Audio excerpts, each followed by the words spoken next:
In my last video, we replaced the valve cover gasket on my E46 hoping to fix a vacuum leak, and it did for the most part. But there's still a little bit of something wrong, and we're going to figure that out today.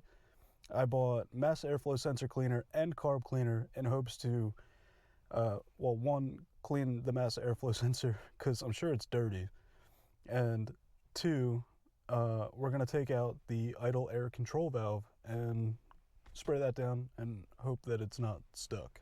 We're going to be taking the diesel valve out right here, but to get to that we're going to have to do this, and we're also going to be cleaning the mass airflow sensor. So let's start taking that out.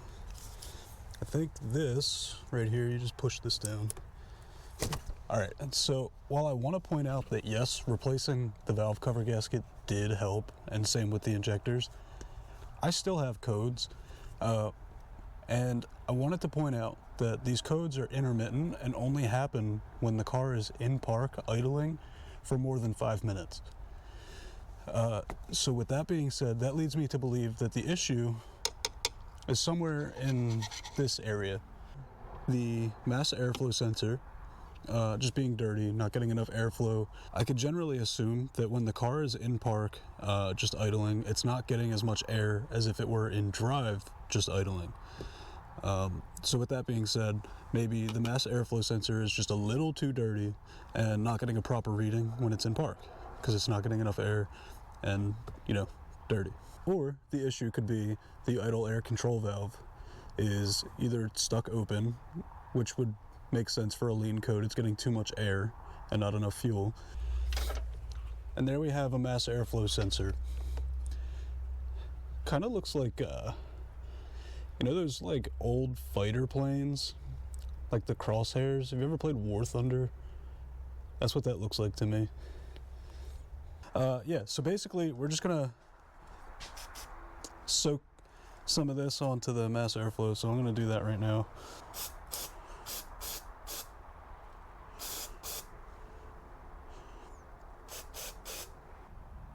So I guess I'm going to take the rest of this out, and maybe take this out too. I don't know, but I got to get to that. I got to get to that right there. Okay, so I'm taking a look inside of here, and I can see that the air idle control valve is looking pretty rough. So that might be another problem, but we're going to see.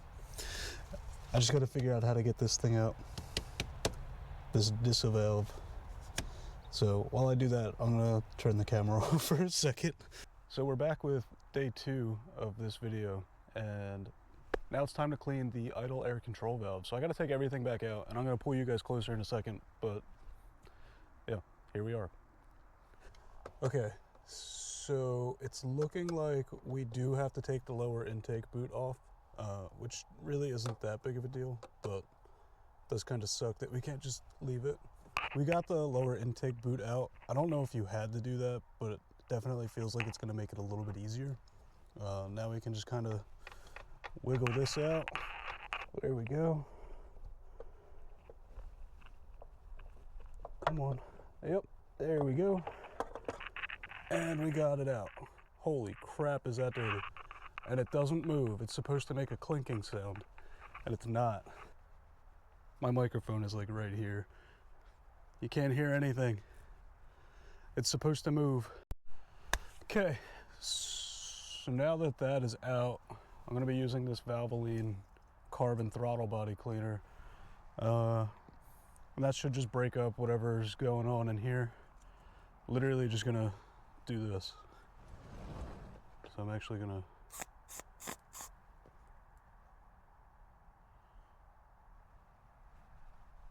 oh, that's stinky. Oh.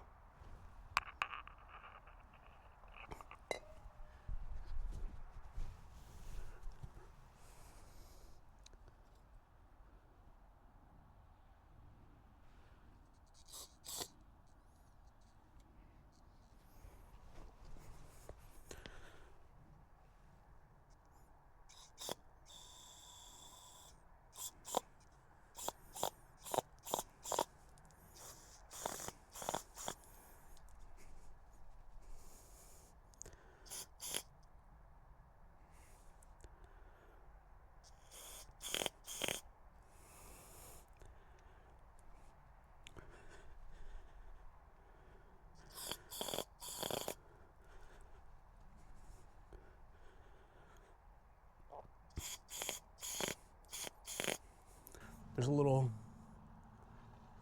I don't know if you can see that in there, that little round piece is supposed to move. And a little bit of that, it should sound like that. It should be free moving. So now that we've got everything in here, just kind of looking to tighten this up. What I like to do with the mass airflow is do these clips on the back end of it and then adjust the filter to, or the tubing to the mass airflow sensor. It's a lot easier. I'm gonna give it a quick start, see what happens.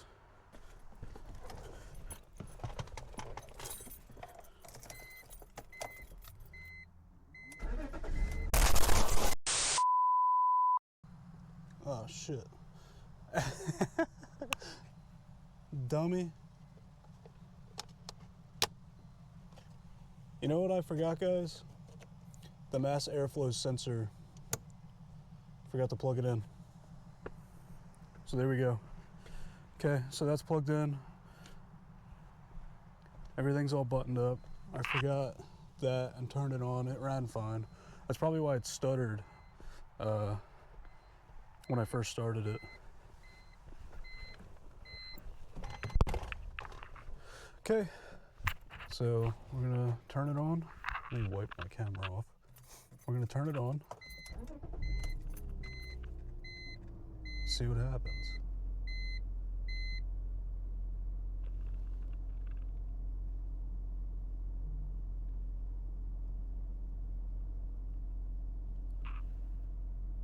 Honestly, it seems like it's pretty good. Oh, it's finally at a normal idle. Usually it was sitting closer to like the 1000. Yeah, so that's cool. We cleaned out the airflow, or the so we cleaned out the idle air, and now it's got like a normal idle, which is pretty cool. Hopefully that fixes our issue with these engine codes. I'm gonna plug it in and see what it's showing, even though, so it's not showing the EML at the moment, but I'm still gonna plug it in and just see what it's showing. Yeah, so I've got one code and it's P0171. So if you have a check engine code show up regardless of the check engine light being there, it won't show unless it's persistent, or not persistent, consistent. It won't show up unless it's consistent through a couple drive cycles. Alright guys, if you enjoyed this video, definitely leave a like and subscribe. There's going to be tons more coming out with this car. Getting ready to go up to Vermont, and by the time this video comes out, I'll have already filmed. We're going to Mishimoto on this coming Monday, and we're going to tour, and I'm potentially getting a sponsorship for this car right here. So if you want to see that, definitely leave a like and subscribe, and I'll see you guys in the next one.